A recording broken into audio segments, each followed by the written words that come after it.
Hi, everyone. My name is Kate Adkins, and this is my presentation for Prompt 1 for our P5 seminar portfolio. So I'm going to go ahead and jump in. I am a first grade teacher, so I selected two standards that I felt showed who I am as a teacher and what it looks like to be a student in my classroom. One is a phonics standard, and one is a writing standard. The first standard is going to be know and apply grade level phonics and word analysis skills in decoding words, with specifically decoding two-syllable words, following basic patterns by breaking the words into syllables. And you can see I have two examples here, catfish and chipmunk. And specifically, we've been working on welded sounds within our two-syllable words, as well as digraphs and blends. So I wanted to go ahead and highlight that on this slide as well. So for pedagogical content knowledge, I kind of made a bulleted list, and I'm just going to talk off of those points about what works in my classroom. Four things that I feel like really help match what I know about what I'm teaching and how my classroom and the students kind of go is routine, movement, repetition, and songs. Specifically with phonics, our phonics lessons daily follow the same routine every day. So when my students see that it's time for phonics, they know what's expected of them, and they know that I am expecting them to put those listening ears on, and we follow the same process, I would say, of phonological awareness, letters and sounds, jumping into the skill, guided practice, and then individual turns with writing at the end as the culmination. And that routine has kept them very engaged and responsive because they know exactly what's coming every time. For movement, I use a lot of hand motions. I use tapping for decoding. I use magic blending fingers for decoding. I also do hand motions, like specifically for welded sounds. I say U-N-G, U-N-G, ung, ung, so they can see that the sounds are stuck together. It helps my students stay engaged, specifically because if they're just sitting there, they might be zoned out, they might be going into other places. But if I'm having them use their hands and use their eyes to focus along with how many sounds there are, or following the sounds in the word, it keeps them engaged. Also, repetition. There's a lot of repetition in our lessons, but when there's so many phonics skills to learn, it's so important to have that pattern repeated over and over so that it can kind of make that connection in their brain. Specifically, we do about 7 or 8 examples of magic blending fingers so that they can have that practice of repeating the pattern so they know what it says and they make that connection in their brain. And lastly is songs. As you just heard me say, I would say U-N-G, welded sound. Or I always say, if it's a two-syllable word, break it apart in the middle. What's the middle between the consonants? And I just do silly things like that, but it helps my students remember what it is that they're looking for and what it is they're supposed to be decoding or trying to understand. For differentiation, I also did a bulleted list. I said that the 4 things that I really try to focus on in my classroom or what are working this year are choice, modeling, scaffolding, and proximity. So I allow my students the choice to participate or not during a phonics lesson just because the levels in my classroom this year are so varied. I teach the inclusion class this year, so I have some students with learning disabilities. I have students who are gifted. It's a whole different ballgame for me this year. So I've really relied on choice. And if my students want to touch their nose to participate, I am all for it. And if my students would rather just sit and watch and listen, I'm totally okay with that as long as that I can see they're engaged with the lesson. Modeling is also a big piece for me this year. I model a lot for my students because without that model, I think a lot of them might be scared to attempt or try. So when I give them that think aloud process of what it should look like and sound like when they are using this phonics skill or decoding a word, it helps them to have more confidence to try when it comes time for us to do guided practice or individual turns. I've also relied heavily on scaffolding this year, and I think scaffolding is a great differentiation tool every year. I meet my students where they are. I provide them that scaffold they need or that, leveling out of the playing field so that they are able to understand and kind of, have a chance at mastering this skill. And lastly, proximity. I keep a lot of my students who are striving closer to me on the carpet so that I can keep close tabs on them. And my students who are more thriving are kind of farther back on the carpet. And while I will say differentiation of a whole group lesson, which is what one of this video shows, is tough. It's hard to differentiate a whole group lesson, but I think if you watch the video throughout, you'll see that there are multiple times where I can use not only myself as a model, but other students as a model to be a good starting point for those students who might not be exactly where they are. And you'll see the choice throughout the video as well as proximity. Moving on to approaches to instruction, the two that I really focused on were modeling and music and songs. Teacher modeling provides students with a framework of how to attempt or approach a new skill. It's that basic. Students in first grade are introduced to a number of new and challenging phonics skills throughout the year. And by providing my students a model of how to attempt making meaning of and blending these sounds, I'm giving them a strategy to use independently. Bordini et al. State that a child who can apply phonic blending has an efficient self-teaching strategy that they can apply to any word they meet following the regular phonic rules and thus add it to their mental dictionary. So if they are able to see you do it, have a chance to do it with you, and then cement that in their brain, it gives them a strategy to use on their own. They can self-teach themselves if they come across a word. Oh, Miss Adkins did it that way. I know I can do it this way. Let me try and decode this word. So I think modeling is really one of the best strategies to use during a phonics lesson, specifically with all of the phonics skills that we're learning in first grade, just because there are so many. And this is modeled throughout my videos. And then in music and songs, the addition of music and songs to teach, sorry, let me move this, or I thought I could, to teach phonics helps to cement the skills students have learned in their brains. Research suggests that learning metrical poetry and singing and tapping at rhymes at a very young age assist in the development of brain areas related to phonological processing. And that was from the Reading Teacher, September-October 2022. And I couldn't agree more with that. I think that adding songs or beats or prose to what I'm teaching makes connections in their brains that might otherwise be missing. I think that it really helps my auditory learners because when I add the auditory piece to the kinesthetic piece, that not only gives them two different ways to remember what it is, but they can repeat those things back to themselves. And then in their brain, when they come across a word, they can sing that little song to themselves and be like, oh yeah, I knew that because we learned that song that goes with it.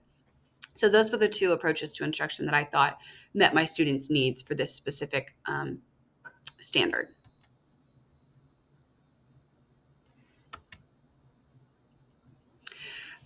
Reflecting on my lesson, I saw three areas of strength, and they were consistent modeling, student engagement, and a multisensory approach. As I said before, modeling is key when teaching phonics. And when I model, I give my students that self-teaching strategy, but I also allow other students to model so that they can see their peers doing it. And sometimes when it's a peer, it's not as intimidating. So I really like to use my students as models as well. I saw student engagement. Most of my students are typically engaged during a phonics lesson. I think because it's quick paced, it's routine, they know what's expected, they're ready for it, and they're engaged because of the kinesthetic and auditory learning approaches that I have used in the past and have, ingrained in their daily instruction. And finally, like I said, a multisensory approach. They're never just sitting there. I'm using different strategies and approaches to meet the needs of all of my learners. Areas for improvement, I said behavior management. Sometimes I'm hyper focused on those students who are engaged in the lesson and are participating. That sometimes I kind of have my horse blinders on and I don't see the students who might not be as engaged. I try my best to redirect when possible, but I think I need to be a little bit more visually aware of what all of my students are doing during my lesson, and also checking for understanding. I think because our phonics lessons are so fast paced, I get a little bit caught up and move too quickly sometimes, and I don't stop and check for understanding from them with a thumbs up or a thumbs down. I more perceive how I feel the lesson is going. So I think maybe I need to just stop a few times here and there and give my students a chance to let me know how they think it's going and if they need more time or practice.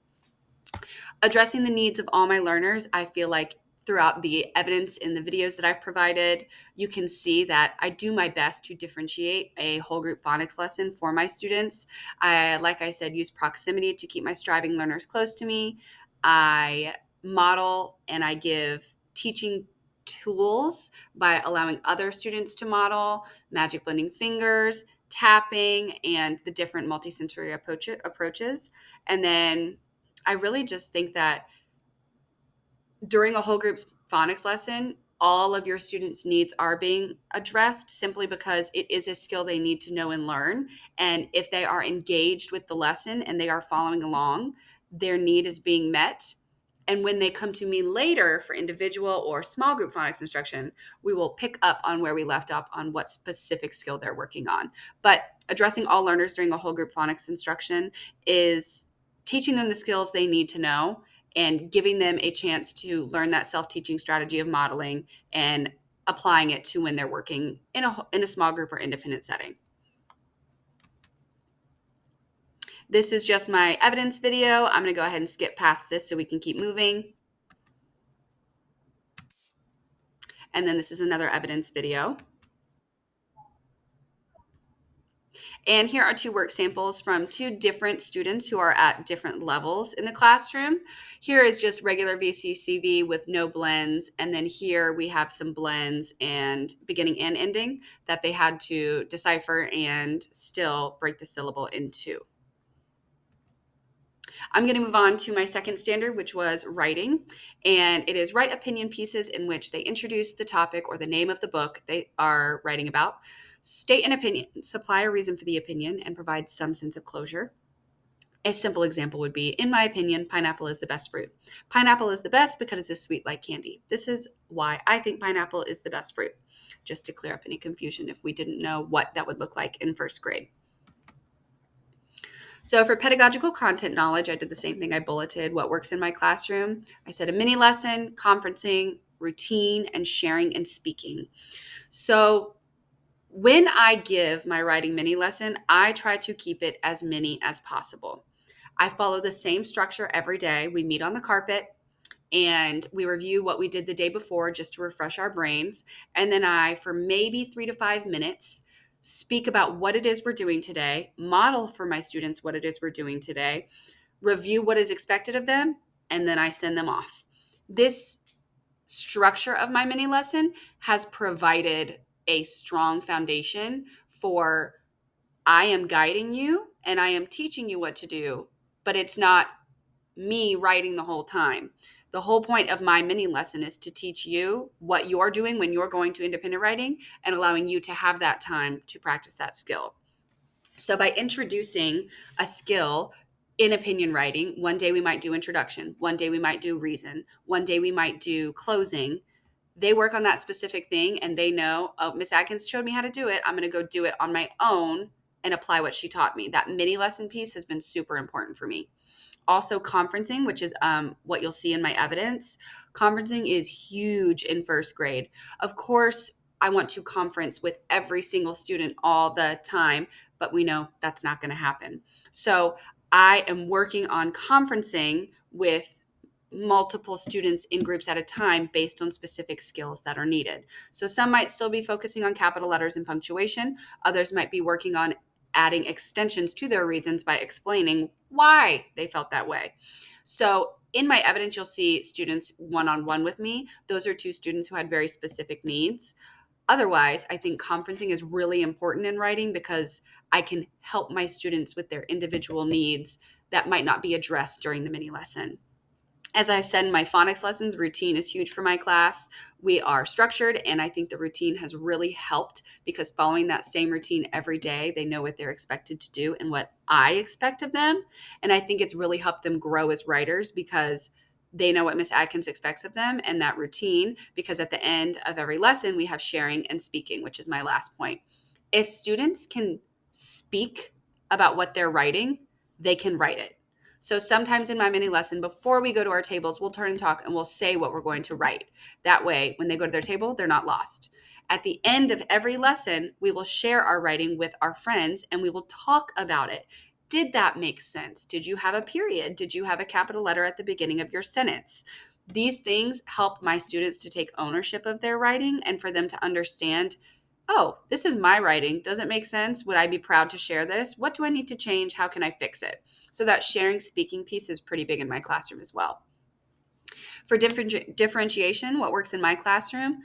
Graphic organizers, sentence stems, lines for number of words, varied numbers of lines on papers. Obviously, writing is one of the most complex and differentiated pieces, I think, of academics for K through 5. We are constantly meeting students at different levels, and we are having to find what works for them and meeting their needs in any way that we can.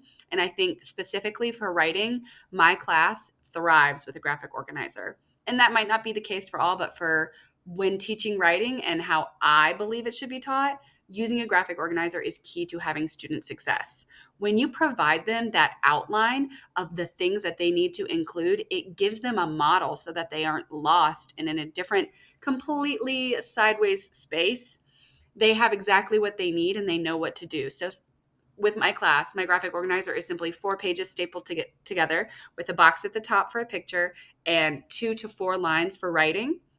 And it might have a sentence stem on it that says, in my opinion, or one reason is, and that helps them kickstart their ideas and their thoughts. And it's routine. They know what the graphic organizer is for. They know how to use it, which means typically when they're finished, their writing is complete and it makes sense. And those graphic organizers might look different for my students who are striving compared to how they're thriving. And you could see that in my evidence samples later on. As I said before, using sentence stems also helps my students when writing.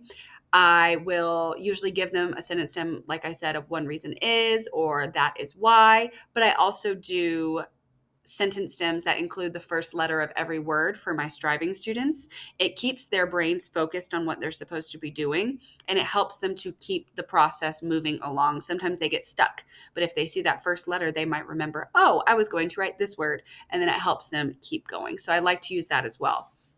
I also vary the number of lines that my students get. Sometimes if you give a child with 3 lines who's not ready for 3 lines, they'll get overwhelmed and they'll stop and they'll break down because they think that they can't write what they're supposed to write. So if you give them a certain number of lines based on their abilities, it helps them, oh, that's 1 line. I can write 1 line of writing, instead of overwhelming them and, making them feel as though they're going to fail. And last, varied number of lines for words. So like I said before, some of my students get 1 letter at the beginning of each word so that they know what to write. Others just get lines so they know how many words they were thinking of writing. It just helps my students to see and help take what's in their brain to put it on paper and match the words that are coming out of their mouth as they're telling what they want to write. Moving on to approaches to instruction, I used graphic organizers and conferencing.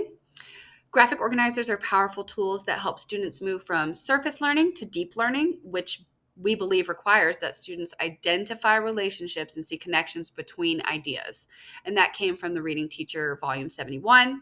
As I said before, graphic organizers help them to cement the learning, and it helps them to take it from surface level to deep learning. And it's almost like, oh, it's a routine. I know what I'm doing. I know that this is what is expected of me, and I'm going to do it. Using graphic organizers during the writing process allows for students to take their thoughts, organize them coherently, and put them together to make a meaningful writing piece. They're able to connect that the thoughts in their brain can create an argument or an opinion that may help them to persuade or get their way. And the use of a graphic organizer helps my students to focus their writing on the topic at hand and not stray into other unnecessary places. The second strategy I said was conferencing. After conducting research about the writing process, Ortlieb et al. Stated that the teacher realized it was the conferencing aspect of writing workshop that gave students an awareness of what they had written. The awareness was a beginning step for understanding of how they might revise or modify the content of their book to better relate the content to the reader. So like I said, I use conferencing for many different things, but a lot of the time it helps our students to make awareness of what they're writing and if it makes sense. A lot of the times I'll have a student come to me and they'll read their writing and they'll be like, huh? That doesn't make sense. And it's because they're just so like going and so focused on getting it done that they don't really think about what they're writing. And so a lot of the time, conversing with them and talking about what they're writing helps them to understand why they're writing, if it makes sense what they're writing, how they can change it to make it make sense. So I think conferencing is really important and it should be used a lot. And I think you can see in my conferences, I talk about two very different things, but it helped them to make sense of what they were doing. After watching my two conferences and reflecting on their writing, I think my areas of strength would be differentiation, a positive climate, and student knowledge. I think I've done a really good job of meeting my students where they are and providing them that differentiation that they need to be successful. I think I've also created a really positive climate for my students, and you can see that during the conference. They're very warm and they're very willing and eager to write, and there's no hesitation or frustration, especially from my striving learner. She gets right to it. She's not bogged down by the writing process. She knows that I'm going to help her and help her be successful in whatever it is she may need help with, and you can see that in my evidence video. I also think that student knowledge is evident in the videos as well. I have students who can speak about what they're writing and what they need in their writing. They just might need that little push to put it in there, but you can see that they understand what an opinion piece needs in first grade. Areas of improvement, I said productive struggle and wait time. I think it's hard to see our kids struggle when it comes to what to write and how to write it. And I think sometimes I might put words into my students' mouth. And I don't ever want to do that because I want their writing to be their own. So I need to give them a little bit more wait time when it comes time to, thinking about what it is they want to write, processing what it is they want to write in their brain and putting it onto their paper. So wait time would probably be something else because then it would help with the productive struggle because it's okay to struggle. It's okay to think about things before we do them and maybe lean one way, lean the other way before deciding what to do. So providing them that wait time also helps them with that productive struggle. And addressing all learners, I think that throughout my evidence videos, you'll see that differentiation is there. And the evidence in the work samples shows that all of my students' needs are met. And here's one of those conferences. This is my thriving student. We're working on expanding our reasons to explain why we feel that way. And here is his work sample.